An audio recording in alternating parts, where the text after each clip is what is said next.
alhamdulilah maa si jàmm bu baax. waaw daal.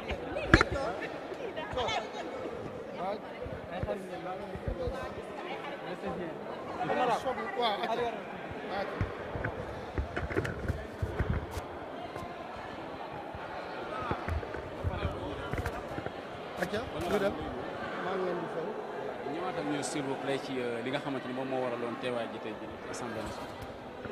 waaw li may wax rek ñuy sant yàlla bu baax julli ci yonent bi alayhi salaam di ne tey li ñu indi fii session extraordinaire la ñu war a discuter ci code électoral bi muy initiative boo xam ne 115 députés moo ko jël muy député Benno Bokk Yaakaar Taxawu Dakar ak coalition Wallu donc loolu pour ñu mën a réviser code électoral bi li ci am solo mooy li ñu d'accordoon ci dialogue national bi yëpp ñu indi ko waxtaanee ko assemblée nationale. li ñu ko d'accord ak président de la république validé ko loolu moo ñu fi indi. moo tax ñuy discuter ci tey ngeen gis ko suba ñu war a dem en commission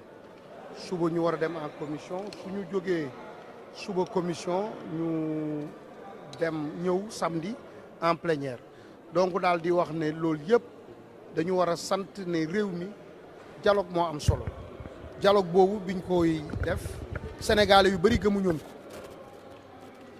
mais du ma wax sénégalais yu bëri sax gëmuñoon ko dama ne quasi totalité sénégalais yëpp gëmoon nañ ne dialogue mooy solution politique ci réew mi tolloo président de la république initié ko parti yëpp yu ëpp ci parti Sénégal yi ñëw toog ci dialogue boobu société civile toog ci tey suñu demee ba dialogue bi indi ay conclusion ñun ñuy majorité bi ànd ak président de la république suñu devoir mooy ñu voter li conclusion bi gis ngeen li fi xew semaine passée voté nañu mbiru parrainage bi ak lépp lu demoon ci constitution bi tey deuxième phase bi la pour ñu mën a voter pour mbiru code électoral suba dinañ dem commission technique commission des lois suñ fa jógee samedi ñu ñëw plénière mais li am solo mooy li ngeen gis initiative bi ngeen gis Benno Bokk Yaakaar 83 députés wala 82 tey gis ngeen 115 députés ñoo jël initiative dugal loolu ci ordre du jour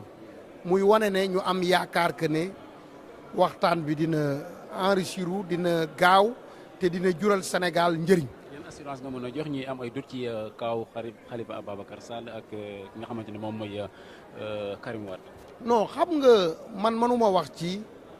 mbiru la loi dafa impersonnel tey li ñu indi fii ay modification moo ñu indi ci code électoral modification yi santul Sall santul Wade santul Mané li mu sant mooy Sénégal képp ku nekk ci condition yooyu tey di nga am mën a nekkaat candidat wala mën a nekkaat électeur parce que le problème c'est pas d'être candidat avant d'être candidat dañ lay permettre nga mën a inscrire ci liste électorale yi loolu lañ visé candidat nag ka koy nekk yow yaa koy choisir choix personnel la mais bu nit ñi jaxase ni fii ñëwuñ fi pour permettre Karim Wade wala Khalifa Sall mu nekk candidat dañ fi ñëw pour permettre képp ku nekkoon ci conditions yi nga mën a inscrire ci liste électorale ku inscrire ci liste électorale am na yeneen conditions yooyu remplir pour mën a nekk candidat de la République man mënuma tontu ci ndax dañ ko def pour ñaar ñooñu mais dañ ko def bépp Sénégalais bu nekk ci condition mën a inscrire ci liste électorale.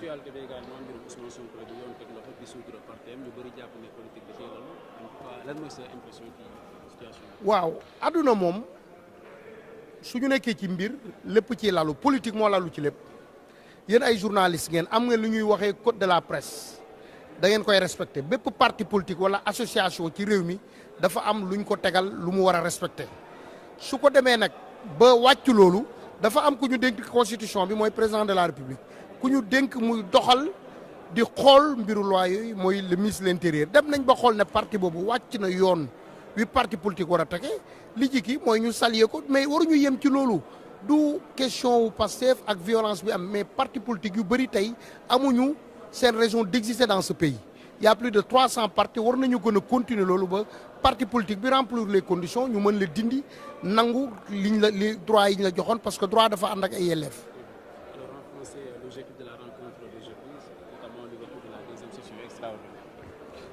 Tout d'abord nous rendons grâce à Dieu et qui nous a permis d'être là aujourd'hui. Ça, c'est le résultat du dialogue national qui nous a permis d'être là. Vous vous rappelez bien, la semaine dernière, l'Assemblée nationale a été convoquée par décret en session extraordinaire. L'examen, vous le savez, c'était des points concernant la Constitution. Aujourd'hui aussi, on est là, mais par l'initiative des députés, d'un nombre de 115 députés, de 3 groupes, à savoir le groupe Benno Bokk Yakaar, le groupe Wallu et le groupe Taxawu Dakar. Plus de 115 députés qui ont pris l'initiative d'inscrire à l'ordre du jour le code électoral. Aujourd'hui, vous avez vu, on vient de terminer. Demain, on sera en commission des lois. Et Inch'Allah, samedi, il y aura, on sera en plénière pour discuter et voter les propositions issues du dialogue national. C'est pour saluer d'abord l'engagement du président de la République. Le président a pris des engagements. Il avait dit clairement toutes les conclusions du dialogue national seront prises en charge et seront votées à l'Assemblée nationale. On avait pris l'engagement, nous, en tant que majorité, avec le président de la République. Aujourd'hui, on suit ce processus, on suit aujourd'hui ce que le dialogue national, ce que les Sénégalais, ce que les partis républicains de ce pays ont proposé. Et aujourd'hui, on est à la deuxième session extraordinaire pour l'examen du code électoral. Mais pour éclaircir les Sénégalais, ce n'est pas une question de Khalifa Sall ou de Karim Wade. D'abord, avant d'être candidat, il faut être électeur. C'est pour permettre à des personnes qui sont dans des situations pareilles de s'inscrire sur les listes électorales. Le fait d'être candidat, d'abord, c'est un choix personnel. Il faut remplir d'autres conditions. Ces conditions, s'ils sont remplies par ces personnes que vous venez de me citer, naturellement, ils seront candidats. Mais la candidature dépend naturellement des conditions. La première condition, de s'inscrire sur les listes électorales. L'actualité, c'est aussi la détention, le placement en détention de Ousmane Sonko et la dissolution de son parti PASTEF. Beaucoup disent que c'est politique. Que répondrez-vous à ces Oui, mais on est dans le champ politique et on est dans un pays, aujourd'hui, je dirais, politique, c'est l'art de gérer la cité. Tout est politique dans ce pays, tout est politique dans la vie, mais ce que je dirais, c'est que vous, en tant que journaliste, vous avez un code de la presse. Les partis aussi sont soumis à des conditions. Il faut qu'ils respectent ces conditions. S'ils ne les respectent pas, le gardien de la Constitution, le président de la République, aujourd'hui peut apprécier, et le ministre de l'Intérieur qui gère, je dirais, l'administration, je dirais, qui est délégué par le président de la République, qui gère la gestion quotidienne du pays, dans ces domaines, peut apprécier. Et aujourd'hui, nous tous, on est d'accord que ce parti politique qui est PASTEF n'a pas respecté certains points. Donc, comme tous les partis, mais j'invite moi à aller plus loin que ça. Il y a beaucoup de partis politiques aujourd'hui qui ne respectent pas ces conditions et ces partis doivent disparaître. Donc ce que j'appelle, c'est à la responsabilité de tout le monde. Comme je le disais très souvent, la liberté est une condition. Mais de plus qu'on demande la liberté, on doit aussi assumer nos responsabilités. De plus que nos libertés s'augmentent, nos responsabilités augmentent. C'est ça, aujourd'hui, c'est la vie politique qui est comme ça.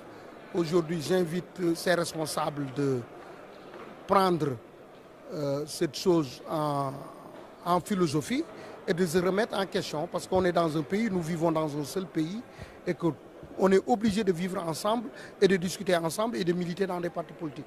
Merci beaucoup. Merci.